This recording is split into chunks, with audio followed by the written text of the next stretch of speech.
En matière civile et pénale, en droit algérien, en droit français, à l'école supérieure de la magistrature de Qléa, en présence du premier président de la Cour suprême, Abdelrachid Tabi.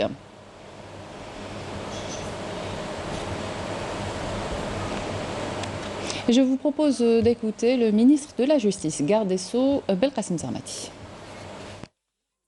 يشكل مسار السيد رئيس الجمهورية. La politique choisie par le président de la République pour sortir de la crise que traverse notre pays actuellement est une véritable issue de secours que tout un chacun devrait suivre, notamment avec l'avènement des prochaines élections législatives qui permettront sans doute de rétablir la stabilité tant attendue. J'insiste par ailleurs sur le rôle important de la justice dans la protection de ce processus électoral à travers les mécanismes juridiques, notamment les mécanismes pénals. أؤكد على الدور المحوري الذي يلعبه القضاء في حماية هذا المسار الانتخابي. J'insiste également sur le fait que la justice algérienne dispose dans le cadre de la loi de toute volonté et la détermination pour protéger la voix du citoyen. D'ailleurs, nos magistrats n'ont-ils pas démontré récemment leur détermination à protéger la voix du citoyen? N'ont-ils pas mis en danger également leur propre sécurité ainsi que leur carrière professionnelle, faisant face à de multiples menaces de tous bords dont ils étaient malheureusement l'objet?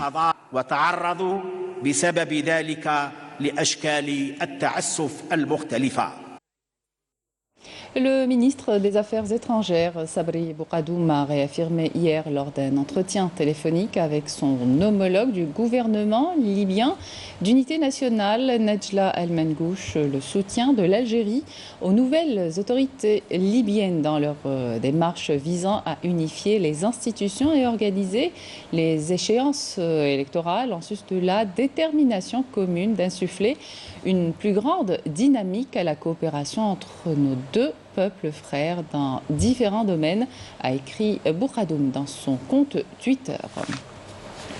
Et puis le ministre des Affaires étrangères, Sabri Boukhadoum, a renouvelé hier avec ses homologues tunisiens, Othman Gerandi et mauritanien Ismail Ould Cheikh, la volonté de l'Algérie à poursuivre le renforcement de la coopération multilatérale entre les trois pays pour un avenir meilleur pour les peuples de la région.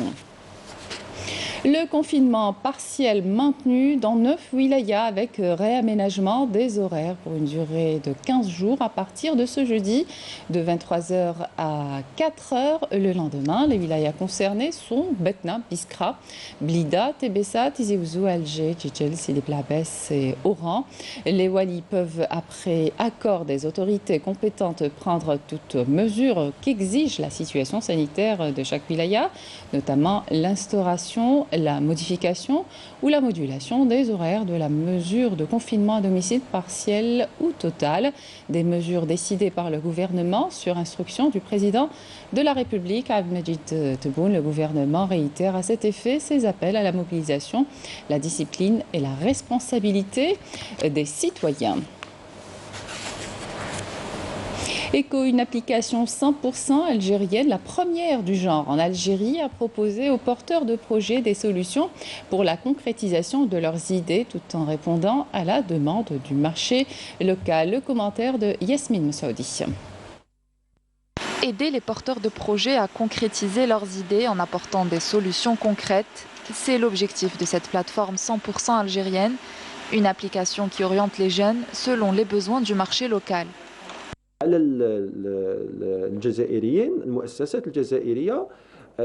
Les entreprises algériennes devraient répondre à la demande du marché local afin d'inciter les Algériens à acheter des produits locaux. C'est pour cela que nous avons créé cette plateforme. Nous aspirons également à investir le marché africain. باش المستهلكين يشريوا المنتوج تاع المستهلكين الجزائريين يشريوا المنتوج تاعهم. Accompagner les start-upers grâce à un fonds d'investissement, un levier supplémentaire pour leur permettre d'émerger durablement.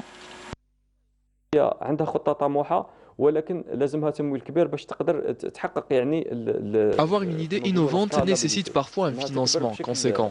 Les pouvoirs publics répondent présents pour apporter ce financement, mais il ne faut pas oublier qu'un accompagnement adéquat joue un rôle important également. الدولة قالت سي بون أنا راني هنا راح نقدم أموال للشباب هذو باش يمشيو بالمشاريع تاعهم ولكن ما ننساوش باللي القطاع الخاص لازم يدخل في اللعبة هذه. Résultat rapide et réduction du coût des études, des avantages relevés par les créateurs de cette plateforme qui regroupe aujourd'hui plusieurs participants à travers tout le territoire national. Agriculture, le ministère du Commerce a permis l'exportation de tous les produits agricoles, à l'exception de l'ail destiné à titre provisoire à l'approvisionnement du marché national. Exemple à Mila, la production d'1 million de quintaux d'ail est prévue cette année. Une production conséquente qui devrait, entre autres, faire baisser les prix. Les détails avec Camélia Mlel. Des champs d'ail à perte de vue, le produit par excellence dans cette région. Bienvenue dans la wilaya de Mila, au nord-est du pays. Ici, les agriculteurs sont à pied d'œuvre pour la récolte. Cette année, on table sur une production dépassant les 1 million de quintaux, un chiffre devenu possible grâce notamment à l'extension des surfaces agricoles destinées à la production de l'ail. 12 hectares sont dédiés à la récolte de l'ail dans cette exploitation où on récolte 250 quintaux par hectare. Actuellement, j'ai créé 6 postes d'emploi permanents et 20 autres saisonniers. Comme vous le voyez, nous produisons de l'ail rouge. C'est l'une des meilleures variétés d'ail. Notre production alimente le marché national en quantité suffisante. ورانا بربي ان شاء الله نكفيو الجزائر كامله من هذا الماده هذه تاع الثوم. Promouvoir la culture de l'ail est l'une des priorités de la wilaya de Mila qui ambitionne d'augmenter la production de ce légume et contribuer ainsi à réduire l'importation de ce produit.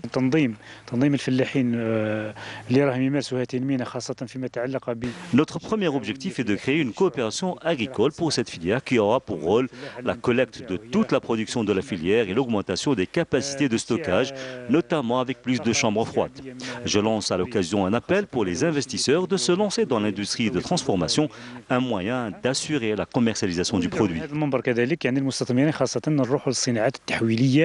Malgré certains manques, ces exploitations agricoles semblent bien prospères et ne demandent qu'à être soutenues pour un meilleur rendement. L'agro-aquaculture, un procédé où la pisciculture et agriculture sont développés parallèlement pour un meilleur rendement. La pisciculture intégrée à l'agriculture séduit de plus en plus d'agriculteurs à Béchar, d'autant plus que l'eau issue de l'élevage de poissons utilisée dans l'irrigation est riche en fertilisants. Bouchra Bali.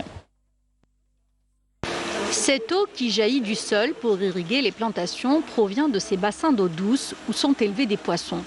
Une eau qui garantit un apport supplémentaire en protéines dans l'irrigation de la terre. Il s'agit d'un procédé appelé pisciculture intégrée où 2 activités, à savoir l'élevage de poissons et l'agriculture, sont développées parallèlement pour un meilleur rendement. Un procédé pour lequel a opté cet agriculteur béchari pour faire prospérer son exploitation agricole à Tarit. On a appris lors de notre formation que l'eau dans laquelle sont élevés les poissons est parfaite pour l'irrigation car elle est très riche en fertilisants.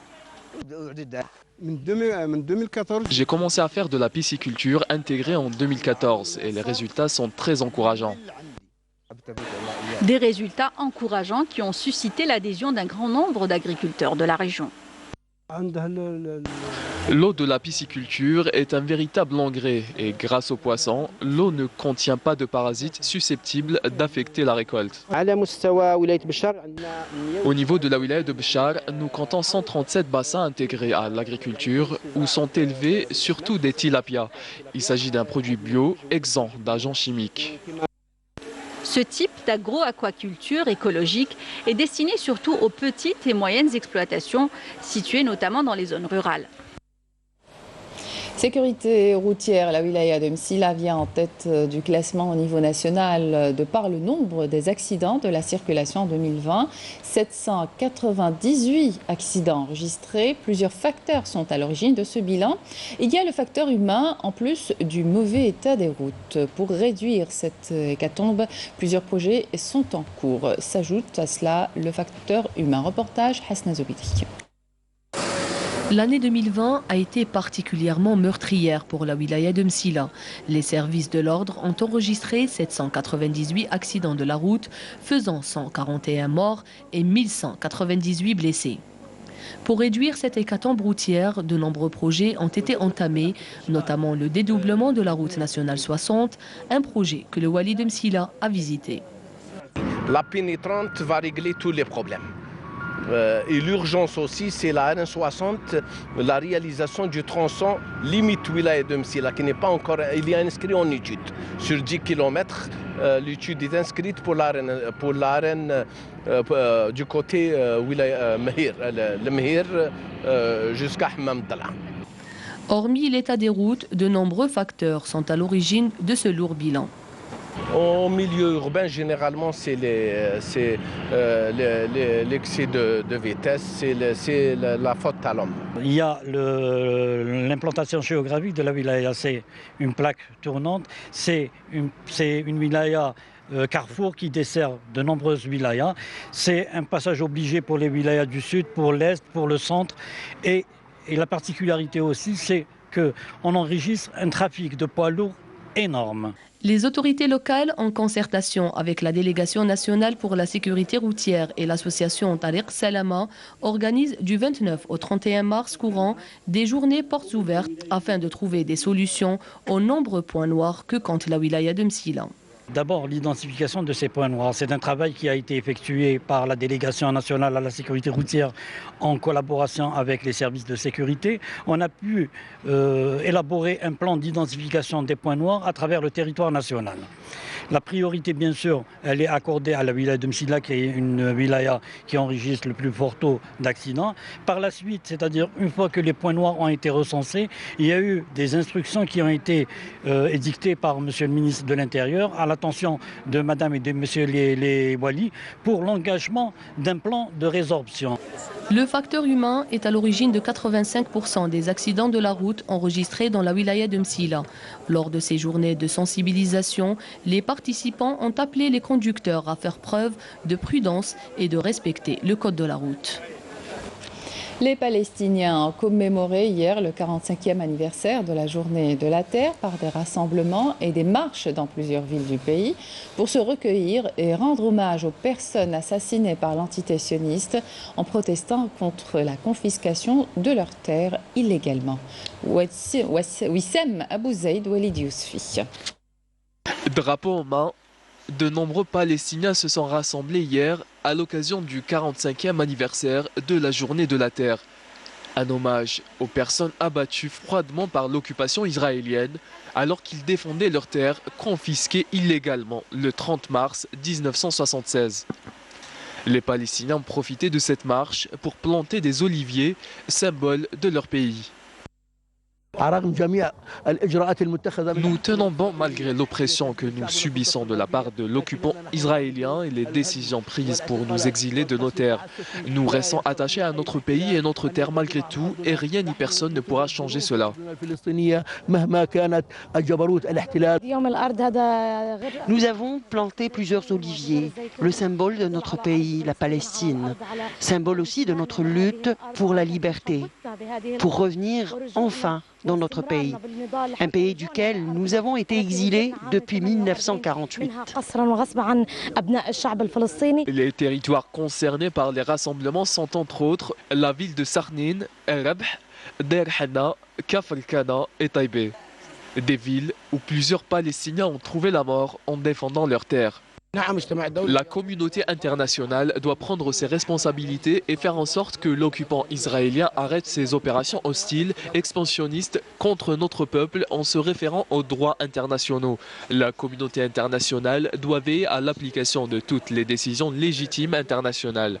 Certains pays, notamment européens, doivent reconnaître la Palestine en tant qu'État souverain. Aujourd'hui, 73 ans après l'Exode, l'entité sioniste occupe 85% des terres de la Palestine, exilant ainsi plus de 6 millions de Palestiniens hors de leur pays natal. Football, Ligue 1, mise à jour, le AS Sétif, large vainqueur hier à domicile face à AS Ain Lila, 4-0, s'est emparé provisoirement de la tête du classement de Ligue 1 de football, tandis que le MC Alger a réussi à mettre fin à 8 matchs sans victoire en dominant l'AS Schleuf 2-0 à l'occasion de la mise à jour de la compétition. Et la JS Kabylie, grâce à un but de Melik Rayah, s'est arraché en s'imposant difficilement à Tizi Ouzou face au RC Relisen, 1-0. La Ligue de football professionnel aura encore à programmer 10 autres matchs de mise à jour d'ici au début de la phase de retour du championnat. À l'ouest du pays, dans la wilaya de Relisen, l'artisanat Bni Rachid dans la commune d'El Qal'a se distingue par le tissage. Plus qu'un travail, le tapis traditionnel est un patrimoine qui se transmet de génération en génération. Pour préserver ce savoir-faire, les autorités locales ont mis en place de nouvelles mesures de facilitation. Camélia Mlel. On les appelle les gardiens des traditions. Grâce à ces femmes, le tapis de Bni Rachid est préservé jalousement dans cette région. On le reconnaît tout de suite. Il suffit de voir les couleurs et les motifs particuliers qui le caractérisent et le distinguent par rapport aux autres tapis ancestraux des différentes régions d'Algérie. El Hadjan Bia est l'une de ces gardiennes d'El Qal'a. Passionnée, elle continue à transmettre ce métier à tisser. J'ai ouvert les yeux et j'ai trouvé mes ancêtres exercer le métier du tissage. J'ai profité de leurs expériences en la matière et j'ai donc appris à travailler le tapis avec beaucoup de passion et d'amour. Et aujourd'hui, à mon tour, je transmets mon savoir-faire aux jeunes filles de la région. Nous avons apporté une petite touche moderne à ces tapis, mais bien sûr en gardant toujours le côté traditionnel du tapis. Sauvegarder ce patrimoine, les autorités locales ont tout mis en œuvre afin de le préserver. De nouvelles mesures de facilitation, entre autres, ont été mises en place. Pour encourager ces femmes artisanes, nous avons d'abord mis à leur disposition le transport pour qu'elles puissent se déplacer et exposer les produits artisanaux dans d'autres wilayas. Et nous sommes également prêts à offrir des locaux afin de régler le problème de commercialisation. Le travail de tissage de tapis fait la réputation de cette région et contribue à son développement, d'où la nécessité de promouvoir cet artisanat par la formation et la mise à niveau des artisans. Et c'est la fin de cette édition. Merci de votre attention. Bonne suite des programmes sur Canal Algérie.